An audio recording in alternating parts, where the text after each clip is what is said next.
प्यारे बच्चों, high school में आपको का पहला चैप्टर वास्तविक संख्याएं करवाया जा रहा था, जिसकी एक्सरसाइज नंबर 1.2 आज हम शुरू कर रहे हैं। इसके लिए लेसन प्लान आपके लिए तैयार किया गया है। इसको एक बार और मैं समझा देता हूं आपको कि 1.2 समझने से पहले हमें इसमें जानना होगा कि भाज्य संख्याएं और अभाज्य संख्याएं कौन कौन सी होती हैं। Composite number, prime number. तो भाज्य संख्याएं किनको कहा जा रहा है कि वे संख्याएं जो एक, स्वयं और अन्य संख्या से विभाजित हो जाएं, ऐसे नंबरों को क्या कहा जाता है? भाज्य संख्याएं। क्या मतलब हुआ इस बात का कि ऐसे नंबर जो एक से भी भाग हो जाते हैं और अपने वाले नंबर से भी भाग हो जाते हैं और इसके अलावा किसी भी नंबर से भाग हो जाएं, ऐसे नंबर क्या कहलाते हैं? भाज्य संख्याएं कहलाते हैं। जैसे 4, 6, 8, 9। ये 4 क्या है? 4 एक से भी भाग हो जाएगा, 2 से भी भाग हो जाएगा, 4 से भी भाग हो जाएगा। ऐसे ही 6, 6 एक से भी भाग हो जाता है, एक के पहाड़े में भी आ जाता है, 2 से भी भाग होता है, 3 से भी भाग होता है और 6 से भी भाग हो जाएगा। तो इसी प्रकार ऐसे नंबरों को भाज्य संख्याएं कहा जाता है। इसी में देखेंगे हम तो क्या है, सबसे छोटी भाज्य संख्या कौन सी निकल कर आ गई हमारी? 4 होती है। अभाज्य संख्याएं, जिसको इंग्लिश में बोल रहे हैं हम प्राइम नंबर्स। अभाज्य संख्याएं कौन सी संख्याएं होती हैं? वे संख्याएं जो एक और स्वयं से विभाजित हो, अभाज्य संख्याएं कहलाती हैं।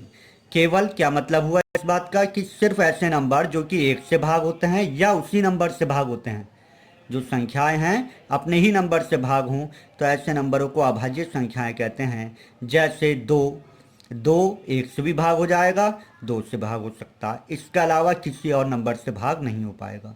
ऐसे ही 3, 3 एक से भी भाग हो जाएगा और 3 से भाग हो सकता है, इसके अलावा किसी और नंबर से भाग नहीं होता, किसी और पहाड़े में नहीं आता। ऐसे ही 5 है, 5 भी केवल एक के पहाड़े में आता है या 5 के पहाड़े में आता है, इसके अलावा किसी और पहाड़े से ये, किसी और नंबर से ये भाग नहीं हो सकता। तो इसी प्रकार हमने क्या जाना इसमें कि सबसे छोटी अभाज्य संख्या कितनी है? 2 है। एक फॉर्मूला है कि एलसीएम और एचसीएफ। एलसीएम हम 7th क्लास में पढ़ के आए हैं, एचसीएफ के बारे में भी हम क्या है, एलसीएम कह रहे हैं लीस्ट कॉमन मल्टीप्लिकेशन, और एचसीएफ बोल रहे हैं हाईएस्ट कॉमन फैक्टर। इनके बारे में हमें सीखने को मिलेगा इस एक्सरसाइज में। क्या होता है फॉर्मूला कि एलसीएम इनटू एचसीएफ बराबर किससे होता है? पहली संख्या गुणा दूसरी संख्या के।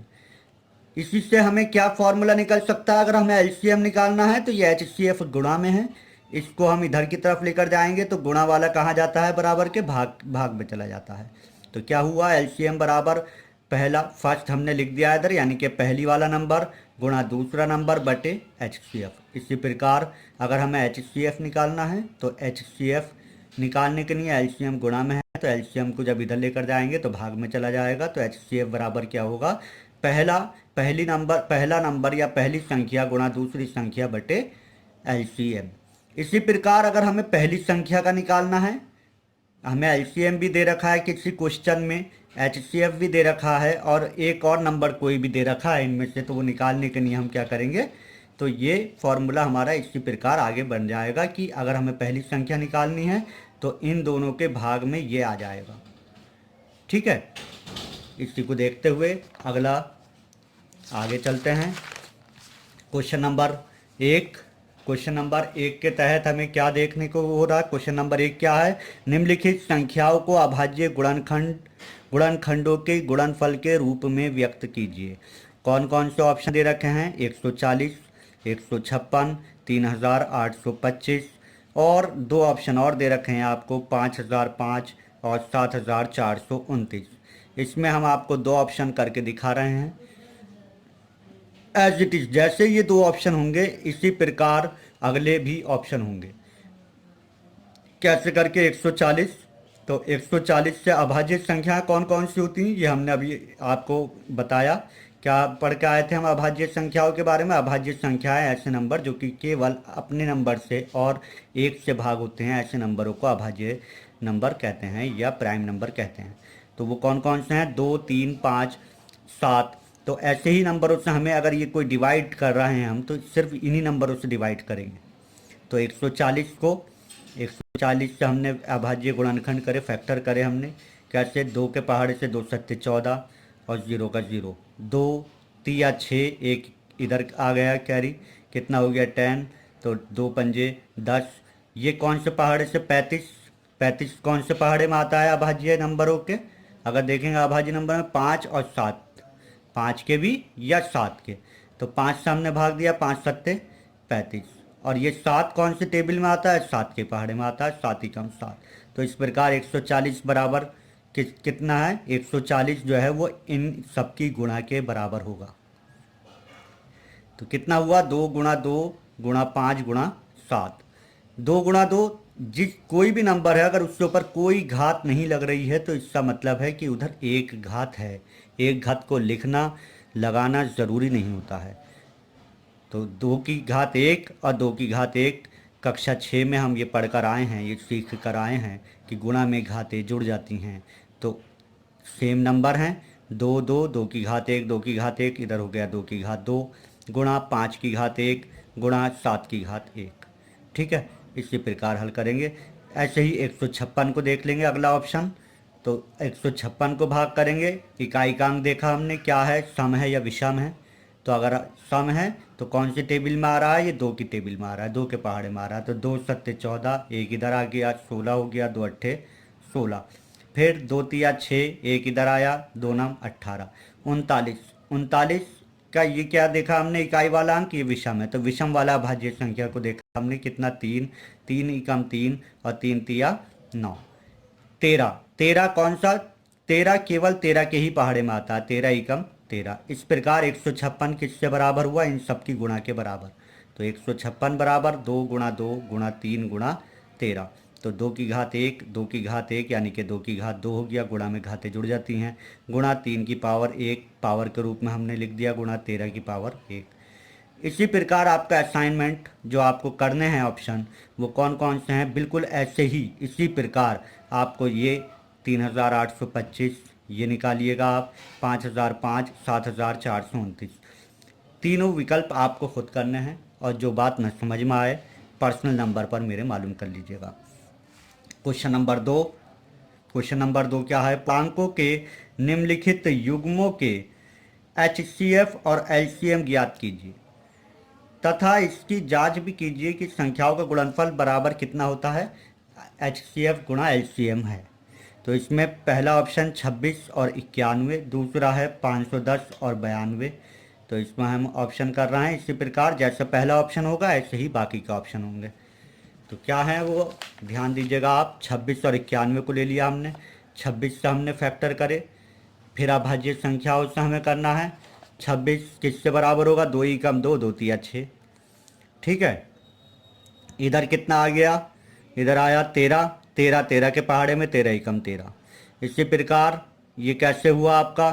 7 एकम 7, 2 बचे इधर, 21 आ गया, 7 या 21, 13 एकम 13। तो 26 किससे बराबर है? 26 इनकी गुणा के बराबर है और 91 इनकी गुणा के बराबर है। तो 26 बराबर 2 गुणा 13, 91 कितना आ गया? 2 7 गुणा 13। तो 2 की पावर 1, 13 की पावर 1 पावर के रूप में हमने लिख दिया इसको। ऐसे 7 की पावर 1 और 13 की पावर 1। HCF निकालना, हाईएस्ट कॉमन फैक्टर, यानी कि दोनों नंबर, दोनों उसमें गुणनखंडों में कौन सा नंबर ऐसा है जो एक जैसा है, कॉमन है, हाईएस्ट कॉमन। सबसे ज़्यादा कॉमन कौन सा है इन दोनों नंबर में? अगर हम देखेंगे ऊपर भी 13 है, नीचे भी 13 है, दोनों जगह 13 13 आया, तो 13 क्या कहलाएगा? ये हमारा HCF कहलाएगा, हाईएस्ट कॉमन फैक्टर। ऐसे ही LCM निकालना है तो उसका क्या तरीका होता है? LCM का तरीका होता है, पहले हाईएस्ट जो फैक्टर आया हमारा वो तो दोनों जगह है, उसको लिख लेंगे। पहले हाईएस्ट वाले को लिख लेते हैं। हाईएस्ट वाला कौन सा आया? HCF क्या आया इसमें निकल के? इधर और इधर 13 कॉमन है तो 13 को लिख लिया हमने। अब जो नंबर बाकी रह गए, जो बच गए इसके अलावा, वो कौन कौन से? ये और ये 2 और 7, 2 और 7 को उतार लिया। तो ये क्या कहलाएगा? Least common multiplication. ठीक है, तो इन सब की गुणा करी, 13 दूनी 26, 26 की गुणा 7 से करेंगे आप तो कितना आ गया? ये 26 की गुणा 7 से अगर आप करते हैं, 13 दूनी 26 और 26 की गुणा 7 से आप करिएगा तो ये आपका आएगा, निकल के हमने निकाल रखा है 7 छंग 42 का 2, हाथ से लगा 4 और 7 दूनी 14 और 4 18, 182 हमने निकाल रखा था इसका। ठीक है, बाकी के ऑप्शन इससे जो दोनों विकल्प हैं वो आप इसी प्रकार करने हैं जैसा आपको ये बताया गया है। अगला क्वेश्चन नंबर 3। क्वेश्चन नंबर 3 में हम कह रहे हैं कि अभाज्य गुणनखंड विधि द्वारा निम्नलिखित पूर्णांकों के एचसीएफ और एलसीएम ज्ञात कीजिएगा। ठीक है, जैसे हमने ये एचसीएफ और एलसीएम ऊपर निकाला है, ऐसे ही इससे अंदर भी निकालना है अभाज्य गुणनखंड विधि द्वारा। पहला ऑप्शन क्या है, 12, 15 और 21। दूसरा ऑप्शन क्या है, 17, 23, 29। तीसरा ऑप्शन 8, 9 और 25। कोई भी एक ऑप्शन अगर आपको पता चल जाए तरीका इसका, तो बिल्कुल बाकी के ऑप्शन भी इसी प्रकार होंगे। मैथमेटिक्स प्रैक्टिस से आती है, तो ज़्यादा से ज़्यादा आप क्वेश्चंस अपने घर पर निकालते रहिएगा, प्रैक्टिस कीजिएगा। यह आपको बताया जा चुका है कई बार, तो एक ऑप्शन मैं इससे आपको बता रहा हूँ। क्या ऑप्शन नंबर 1, 12, 15 और 21। इससे हमने क्या किए, 12 के फैक्टर किस प्रकार होंगे, 2 छंग 12, 2 तिया 6, 3 एकम 3। इसी प्रकार कैसे करके 3 पंजे 15, 5 एकम 5, 15 के निकाल लिए। 21 से हमने करे, 21 से करे तो 3 सत्ते 21, 7 एकम 7। क्या मतलब हुआ, 12 इन सब की गुणा के बराबर है, 15 इनकी गुणा के बराबर है और 21 इनकी गुणा के बराबर है। तो हमने इसी प्रकार लिखा, 12 किसकी गुणा के बराबर है, 2 गुणा 2 गुणा 3, 15 3 गुणा 5, 21 3 गुणा 7। हाईएस्ट कॉमन फैक्टर किसको कह रहे हैं, जो तीनों ही नंबर में अब एक जैसा नंबर है, वो कौन सा है, इधर भी 3 है, इधर भी 3 है, इधर भी 3 है, 3 आ गया। ये तो हुआ हमारा highest common factor. Least common multiplication निकालना है हमें। वो कैसे करके निकलेगा कि जो हाईएस्ट कॉमन फैक्टर हमने निकाला वो नंबर तो है ही, पहले वो उतार लिया हमने, उससे बाद जितने नंबर बाकी बचे कौन कौन से, ये 2, ये 2, ये 5, ये 7, ये उतार लिया हमने, गुणा कर दी इनकी आपस में। कितना, 3 दूनी 6, 6 दूनी 12, 12 पंजे 60, और 60 को जब आप 7 से गुणा करेंगे, 7 0 0, 7 छंग 42, 420। ठीक है, तो आप इसको घर पे जो ऑप्शन आप मैंने जो ऑप्शन दिए गए हैं आपको, वो ऑप्शन आप अपने आप निकालने की कोशिश कीजिएगा। जो ऑप्शन आपसे नहीं निकल पाएगा, पर्सनल नंबर पर आप मालूम कर लीजिएगा। ठीक है।